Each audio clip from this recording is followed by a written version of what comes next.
चला तर मग आज बनवूया तोंडात टाकताच विरघळणारे रवा लाडू। त्यासाठी मी 1 किलो रवा घेतलाय, तो चाळून घ्यायचा। थोडंसं कढईमध्ये मी तूप टाकले आणि मग त्यामध्ये रवा टाकलाय, मिक्स केलं छान। यासाठी मी 1 किलोसाठी मी 1 वाटी घेतले हे तूप। आणि तूप आपल्याला लगेचच सगळं नाही टाकायचं, तर थोडंसं करून तूप टाकायचे। म्हणजे थोडंसं भाजलं की मग आणखी थोड्या वेळाने थोडंसं तूप, असं मी 3 वेळा थोडंसं तूप टाकले।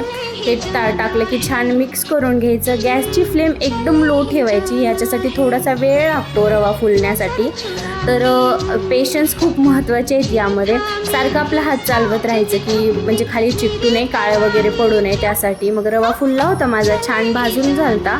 आणि मग मी जे राहिलं होतं थोडंसं तूप ते पण टाकलं, मिक्स केलं। आणि मी यामध्ये पिठी साखर टाकली। 1 किलोसाठी मी अर्धा किलो पिठी साखर घेतली, त्यामध्ये मी 4-5 विलायचीचे ते हे टाकलेत, तोडे टाकलेत 4-5 विलायचीचे।